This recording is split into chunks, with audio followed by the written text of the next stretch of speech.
தமிழ்நாட்டில் பாதுகாப்பு பிரச்சினைகள் இருப்பதாகவும் தமிழ் மொழி வளர்ச்சிக்காக எதுவும் நடக்கவில்லை எனவும் ஆளுநர் அவதூறாக பேசியிருப்பதாகவும் முதலமைச்சர் ஸ்டாலின் குற்றம் சாட்டினார். தமிழ்நாட்டோட வளர்ச்சியை நிரந்தரமா கெடுக்கணும்னு இன்னைக்கு ஒருத்தர் இருக்கார். அவர் யாரும் தெரியும், ஆளுநர், மாண்புமிகு ஆளுநர். அவரை பாஜக நியமிச்சிருக்கிறாங்க. சமீபத்தில் பேட்டி அளிச்சிருக்கிறாரு. 2 நாளைக்கு முன்னாடி பேட்டி கொடுத்திருக்கிறாரு. என்ன, தமிழ்நாட்டுக்கு சேவையாற்ற அவர் வந்திருக்கிறதா? இதை சொன்னதை கேட்டால் நமக்கெல்லாம் சிரிப்பு தான் வந்துச்சு. தமிழ்நாட்டில் பாதுகாப்பு பிரச்சனைகள் இருக்கான், தீவிரவாத போக்கு நிலவும் கூடிய மாநிலமாக தமிழ்நாடு இருக்கான், தமிழ் மொழி வளர்ச்சிக்காக இங்க எதுவும் நடக்கலையாம், எல்லாரும் ஆங்கிலம் படிக்கிறாங்களாம். இப்படி எல்லாம் அவதூறு ஆற்றாம கலந்து புலம்பி இருக்கிறார் ஆளுநர். தீவிரவாத தாக்குதல்ல மக்கள் பலியாகிறதை தடுக்க முடியாத பாஜக ஆட்சியை புகழ்ந்து பேசி இருக்கக்கூடிய ஆளுநர் அவர்கள் அமைதி பூங்காவாக இருக்கக்கூடிய தமிழ்நாட்டை தீவிரவாத மாநிலம் திமிரெடுத்து பேசி இருக்கிறார். அவரை திமிர அடக்கணும். நம்ம படை வீரர்களுக்கு அதிக அளவில் நிதி வழங்கினது நம்முடைய தமிழ்நாடு தான். அப்படிப்பட்ட தமிழர்களை தேச விரோதிகள் என்று சித்தரிக்கக்கூடிய ஆளுநர் பேச்சு என்பது வன்மையாக கண்டிக்கக்கூடியது.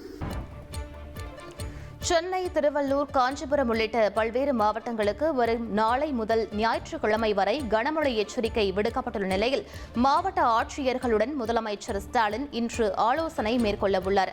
இந்த ஆலோசனையின் போது கனமழை முன்னெச்சரிக்கை நடவடிக்கைகளை தீவிரப்படுத்துமாறு அவர் உத்தரவு பிறப்பிக்கவுள்ளார். பொதுமக்களுக்கு பாதிப்பு ஏற்படாத வகையில் முகாம்களை தயார் நிலையில் வைத்தல், மருந்துகள் இருப்பு வைத்தல், உணவு தயாரித்தல் உள்ளிட்ட பல்வேறு விஷயங்கள் குறித்து மாவட்ட ஆட்சியர்களுடன் முதலமைச்சர் ஆலோசனை நடத்தவுள்ளதாக தகவல் வெளியாகியுள்ளது.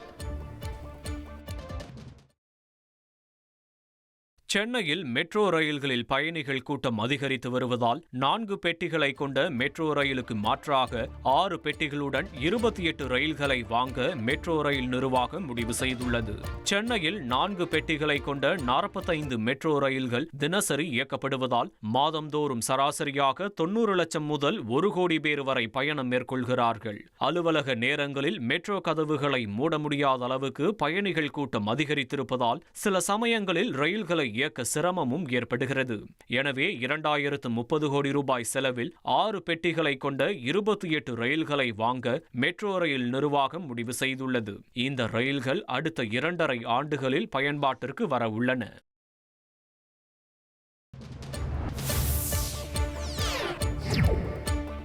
தமிழகத்தில் இன்று 5 மாவட்டங்களில் கனமழைக்கு வாய்ப்பிருப்பதாக சென்னை வானிலை ஆய்வு மையம் தெரிவித்துள்ளது.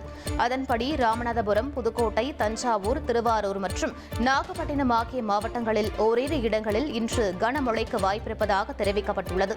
நாளை தஞ்சாவூர், திருவாரூர், நாகப்பட்டினம், ராமநாதபுரம், சிவகங்கை, புதுக்கோட்டை, மயிலாடுதுறை, கடலூர் மற்றும் அரியலூர் ஆகிய 9 மாவட்டங்களில் கனமழைக்கு வாய்ப்பிருப்பதாக வானிலை ஆய்வு மையம் கூறியுள்ளது.